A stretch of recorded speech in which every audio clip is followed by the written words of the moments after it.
Assalamualaikum warahmatullahi wabarakatuh. Halo teman-teman, kembali lagi bersama saya Nela Finalisti, mahasiswa dari Universitas Maritim Raja Ali Haji, Prodi Pendidikan Bahasa Inggris semester 4. Bagaimana kabar teman-teman semuanya?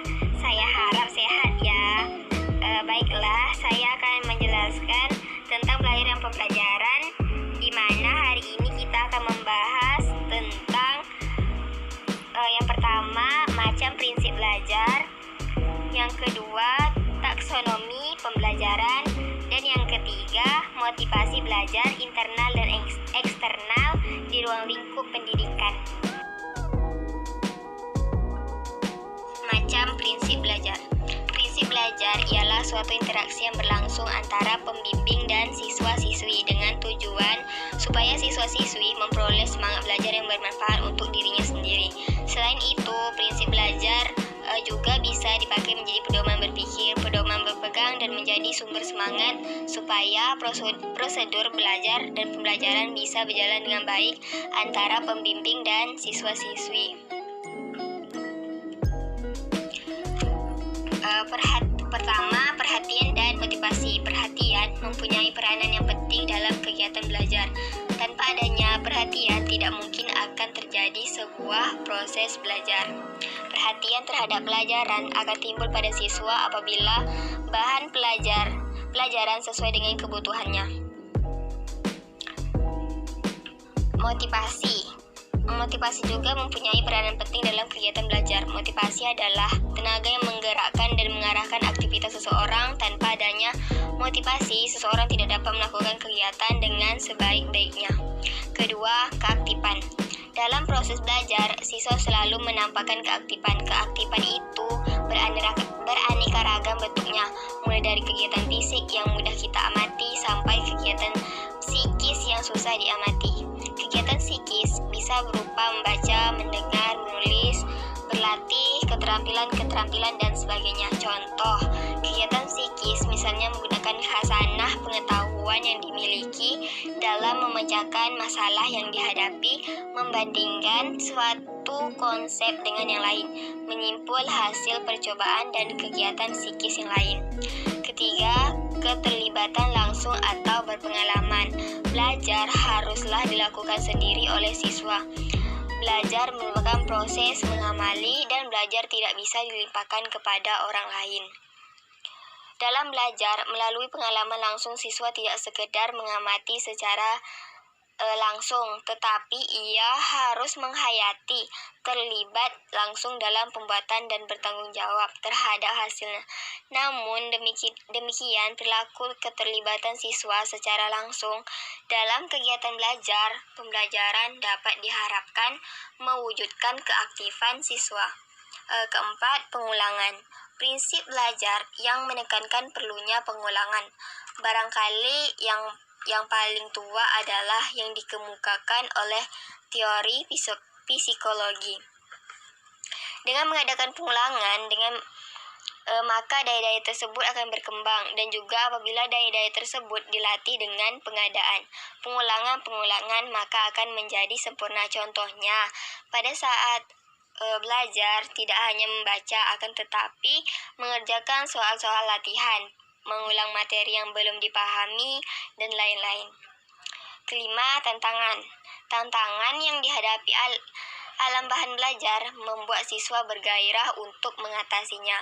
Bahan belajar yang baru yang banyak mengandung masalah yang perlu dipecahkan, membuat siswa tertantang untuk mempelajarinya. Seperti contoh dari prinsip tantangan ini, yaitu melakukan eksperimen, melaksanakan tugas terbimbing maupun mandiri, atau mencari tahu pemecahan suatu masalah. Keenam, balikan dan penguatan. Siswa selalu membutuhkan suatu yang kepastian dari kegiatan yang akan dilakukan. Dengan demikian, siswa akan melakukan pengetahuan tentang hasil yang sekaligus merupakan penguatan bagi dirinya sendiri. Seorang siswa belajar lebih banyak bila mana setiap langkah segera diberikan penguatan. Bentuk-bentuk perilaku siswa yang memungkinkan diantaranya adalah dengan segera mencocokkan jawaban dengan kunci jawaban, menerima kenyataan terhadap skor atau nilai yang dicapai, atau menerima teguran dari guru, orang tua karena hasil belajar yang jelek. Ketujuh, perbedaan individual. Setiap siswa memiliki karakteristik sendiri-sendiri yang berbeda-beda dengan satu temannya. Kesadaran bahwa dirinya berbeda dengan siswa lain atau temannya akan membantu siswa menentukan cara belajar dan sarana belajar bagi dirinya sendiri. Contoh, pada saat siswa menentukan tempat duduk di kelas, menyusun jadwal belajar, dan lain-lain.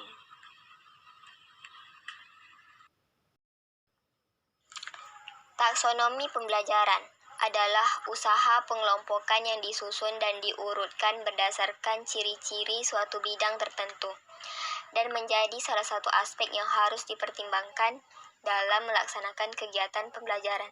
Sebab segala kegiatan pembelajaran intinya adalah pada tercapainya tujuan tersebut. Taksonomi tujuan pembelajaran diperlukan dengan pertimbangan seperti perlu adanya kejelasan terminologi tujuan yang digunakan dalam tujuan pembelajaran.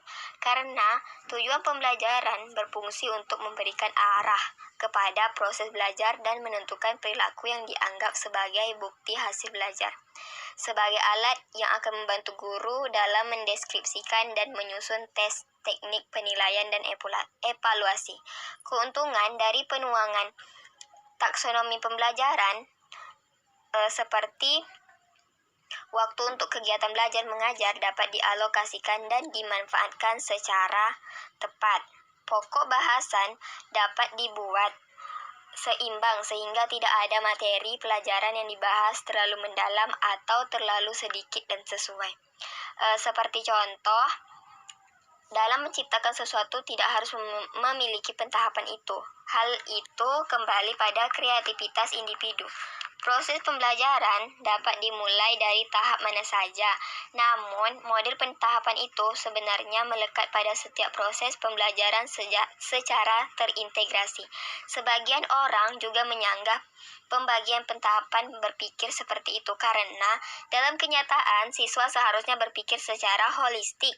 Ketika kemampuan itu dipisah-pisah, maka siswa dapat kehilangan kemampuannya untuk menyatukan kembali komponen-komponen yang sudah terpisah.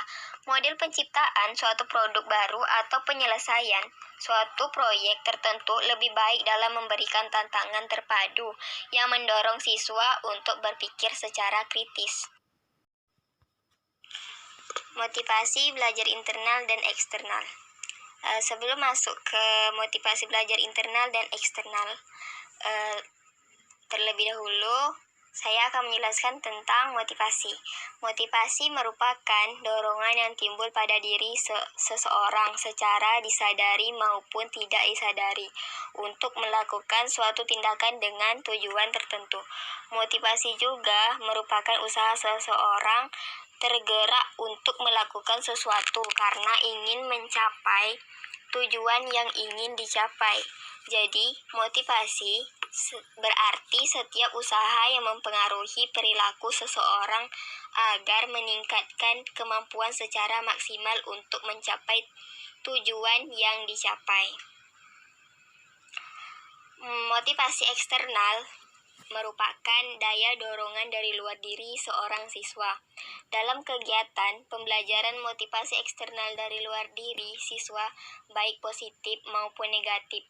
Seperti contoh, apabila seseorang siswa peserta didik dapat menjawab pertanyaan guru yang berhubungan dengan materi pelajaran dengan jawaban yang sangat memuaskan, maka siswa dapat memperoleh daya dorong yang positif untuk bekerja keras untuk terus mengasah kecerdasannya melalui belajar sehingga dia berhasil dan berprestasi di kelas maupun di sekolah. Sebaliknya, motivasi internal merupakan daya dorongan dari dalam diri seseorang melakukan sesuatu untuk mencapai tujuan yang diinginkan. Jika kita bawa ke dalam kegiatan pembelajaran, motivasi internal merupakan daya dorong seseorang individu siswa untuk terus belajar berdasarkan sesuatu kebutuhan dan dorongan yang secara mutlak yang berhubungan dengan aktivitas belajar. Sebagai contoh, siswa berminat ingin menjadi guru. Maka daya dorong siswa itu adalah apabila tamat sekolah, nanti ia harus melanjutkan kuliah ke perguruan tinggi melalui fakultas pendidikan atau fakultas tarbiyah, atau seseorang yang berkeinginan sekolah sampai ke tingkat kedoktoral supaya dapat menjadi ahli dalam bidang ilmu pengetahuan yang digelutinya.